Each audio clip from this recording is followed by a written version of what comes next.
Hello and welcome to the Discover History YouTube channel, and today we are celebrating World Milk Day.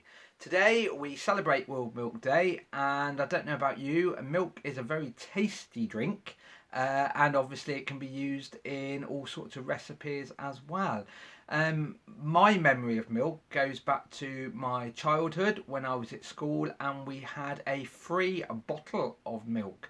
Interesting fact, schools still have milk today. They often come in little cartons, but years ago it was a thing for all ages, whereas now I'm pretty sure of it, it's really primary school children only. Now, cows, cattle as such, as we call them today, has a long history when it comes to people and the use of cattle. If you go right back in history, way back in the mist of time, the first proper cattle that we had in this country was way back in the prehistoric period, the same age as when we get in Britain, for example, herds of reindeer, the woolly rhino, the woolly mammoth, the most famous of the prehistoric beasts that we often talk about, and also things like bison, wild horses, and so on. Well, we actually have a type of cow around at that period known as the aurochs, and personally, I like the aurochs. I like them as much as most people like woolly mammoth, for example, because they sound absolutely fascinating. They're huge things. If you can imagine your standard cow that you sometimes find in the fields, you are talking of something twice, in some cases three times bigger than that. We're talking a mammoth sized cow basically. And the aurochs was around for a long time. They were around even when we get normal domesticated cows as well, and we eventually killed them all off. We eradicated them, sadly, just like most of the other animals in this country, like the woolly mammoth. That and climate change caused the death of those animals.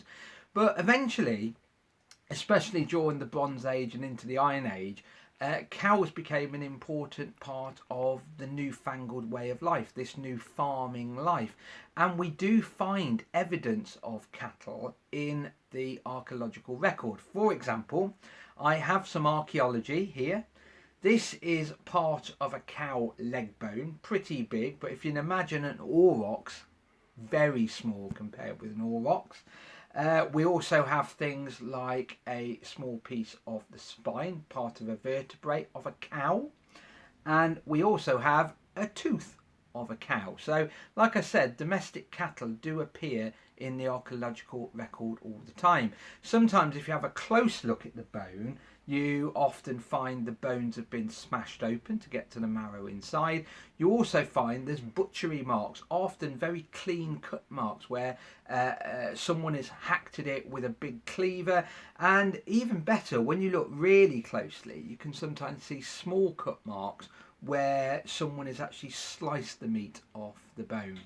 Now, years ago, cattle specifically was very rarely killed for meat, believe it or not.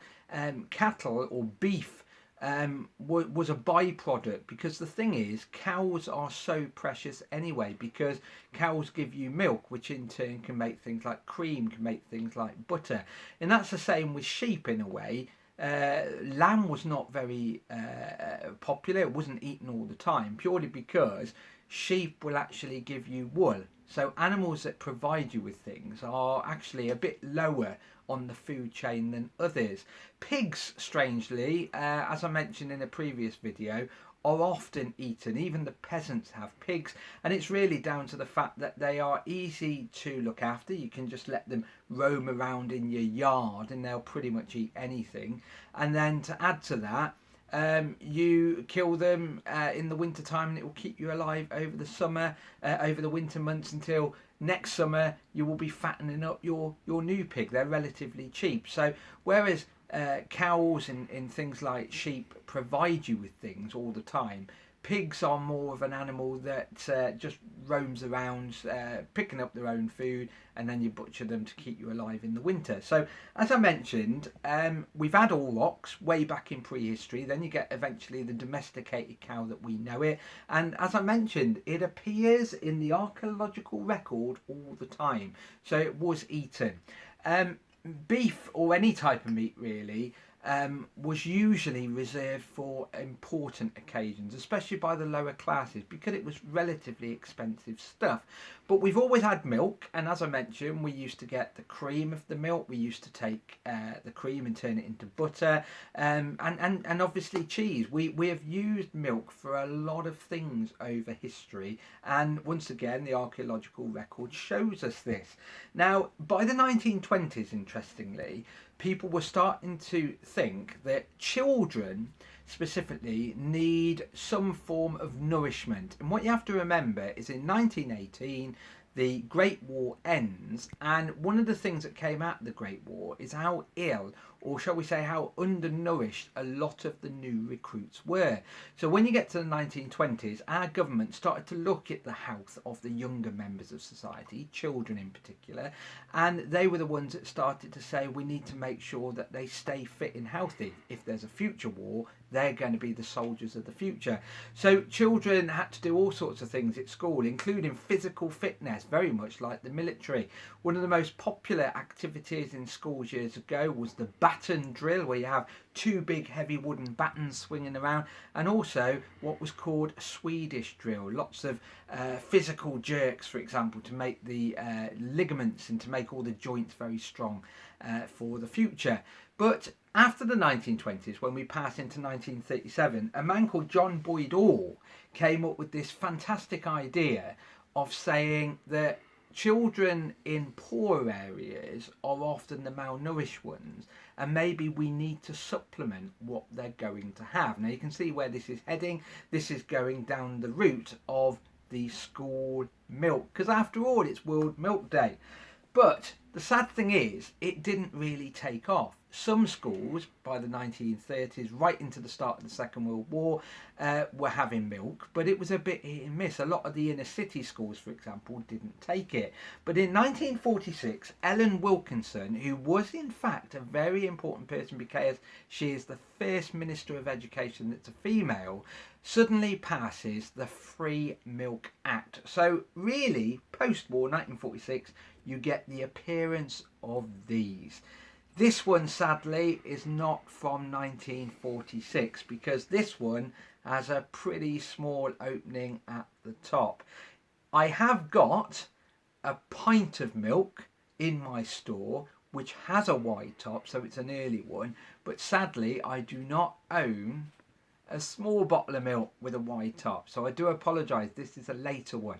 But in 1946 the Free Milk Act was passed, and this guaranteed that children in schools would have a third of a pint of milk. Now I don't know about you, but I've got many stories I can tell you about milk years ago. What I would like you to do is comment on here, or even on our Facebook, Twitter and Instagram, because we share everything on there, and I want you to tell me your stories of school milk, the experience you had of drinking a third of a pint of milk. Let's celebrate World Milk Day with discussing school milk. Now I'll tell you a couple of stories to get you going. The first one is the fact that I remember these used to appear at school, not with the cardboard tops like the original ones, but with the foil tops, and they used to sit out on the front doorstep of the school. Problem then is you often used to get blue tits. How they found this out, I don't know, but the blue tits used to come down and they always used to peck at the top and then take the milk off the surface. So you would often find the milk coming in its crate into the classroom, and the tops have all been pecked at. Wouldn't get away with that in a school nowadays. You would throw the lot away, but I remember at school you just carried on even though the cream was taken by the birds anyway. But another story that I remember is in the winter time. In the winter time, these small bottles of milk that sat out on the doorstep, probably about 4 a.m. in the morning when the milkman used to come round years ago, and they would freeze because of the cold temperatures in the winter. And I don't know about you, it always seemed colder in your childhood than it is today. It always seems warm even in the winter these days. And I remember these used to freeze solid. So by the time they were taken into the school in the morning, because of the way milk expands because of the ice, what used to happen is the milk used to shoot up out of the top. So you'd have a tiny bit of liquid milk at the bottom, and then very much like a mini milk, if you remember those ice creams, stuck out the top with the bit of foil balanced literally on the top there. And they had to be defrosted. I always used to remember they used to bring it into the classroom, and they often used to place these all along the top of the radiator. So my memories of milk at school was often that it was warm. And I don't know about you, there's nothing worse than warm milk personally. And it was warm milk because it was defrosted on, for example, the radiator at school. Now, I thought I was such an important person at school because one day, several times actually, I was chosen to be milk monitor. Remember that job? Where you used to have a big cardboard box with lots and lots of straws in it. And it was your job within your class to take the straws out of the cardboard box and pop them in the top of all the bottles of milk. And then when it came to break time, they were then handed out in the class. So let's celebrate World Milk Day today by sharing our stories of school milk. Sadly, by the 1970s, school milk was pretty much off the cards. Everyone often says milk, Margaret Thatcher, the milk snatcher. But interestingly, by the 1970s, it was starting to fall into decline. But luckily, like I said, we do have milk still being consumed in schools today, now in cartons. And I think it's only primary school children that have it. But since 1946, when that act came in, everyone had milk. Even I had to have it. Good. It's got calcium in. It's good for teeth and bones. Anyway, on that note, enjoy the day. Share all your stories about school milk on Facebook, Twitter, Instagram, or on here. And we'll see you tomorrow for some more topical, historical fun. See you soon.